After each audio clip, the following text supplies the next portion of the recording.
Encore moi. Encore moi, les mecs. J'ai pas résisté. Comme la lumière rouge, on a pris cerveau, une étiquette rouge, une corne de cerveau rouge, un moteur rouge.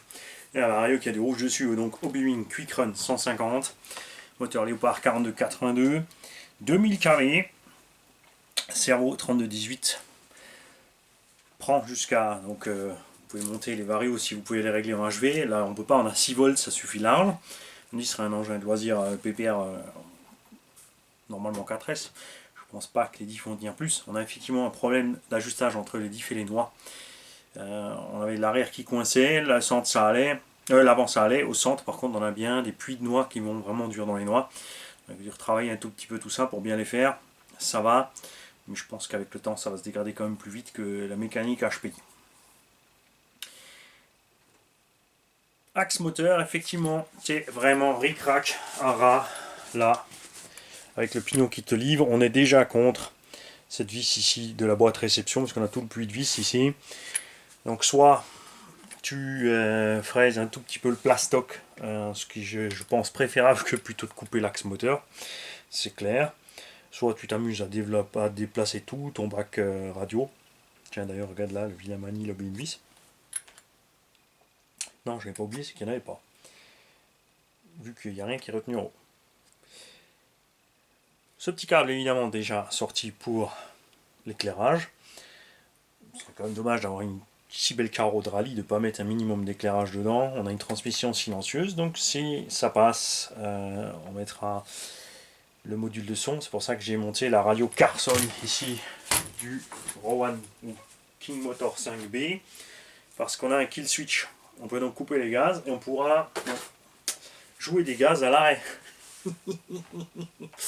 Si, évidemment, comme dit, la transmission est assez silencieuse. Donc gaffe à ça, et très important, le support moteur est prévu en M4, sont livrés avec des M4, donc si tu as un moteur qui a des trous M3, tu as un problème. Faudra des petites cales de 4 mm extérieur, 3 mm intérieur, donc des petits bouts de tube pour que la vis, et il faudra les faire aussi à la bonne longueur. Il faut que ce soit vraiment pile poil pour que tu aies évidemment du serrage. Si c'est trop long, tu n'as pas de serrage. Si c'est trop court, tu as une partie du filetage de la vis qui est dans le vide, donc un point faible. Donc faites gaffe. Là, je l'ai monté directement sans mettre du tube. On va voir ce que ça tient. J'avais déjà essayé sur un Creighton V4. Ça n'a pas posé de problème. Nous n'avons pas perdu le moteur. Mais dans les tout-terrains, évidemment, où tu vas y aller fort, ça pose des problèmes. Là, moins, puisque ça va rester sur le circuit, ça devrait aller. Les pneus aussi. On est plus grand que les versions Rallye Obitech, mais c'est vrai qu'on y ressemble quand même pas mal. Hein.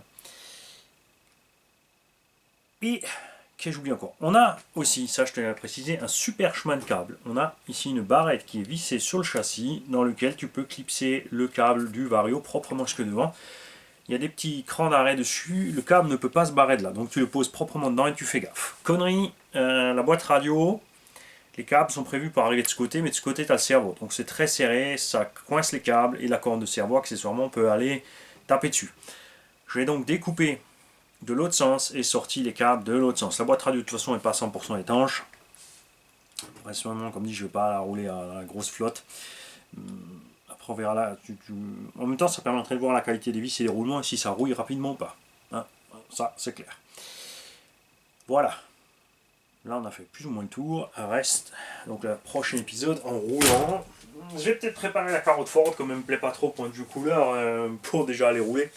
Et on passera d'abord la carrosse Subaru chez Elsace et ensuite on récupérera la carrosse Subaru, on passera la Ford. Alors, je sais pas trop encore. C'est vrai que j'ai tellement de choses à faire, mais j'ai quand même envie de rouler. Réglage de train, je tiens à le préciser, je n'ai rien touché. Sorti de la boîte, regarde. J'ai posé ma corne de cerveau, j'ai ajusté tout petit peu. Bon, j'ai pas de subtrim cette radio, donc j'ai fait un peu sur le trim. Tu peux évidemment jouer là, mais les réglages de train sont bons. Tout est en ligne. On a un peu d'ouverture devant, du pincement évidemment arrière, et un tout petit carrossage à l'arrière, rien à l'avant. Et encore le trim, regarde où je suis avec le trim, je suis à 0. Donc, et ça c'est sorti de la boîte pour un engin King Motor. Pas d'excuse donc pour tous les autres. Hein, quand même. Dommage pour ces histoires de diff, les plastiques. j'en ai déjà parlé avant, ça suffit. Allez, je raccroche ça sur l'autre vidéo et je me tais. Salut les mecs.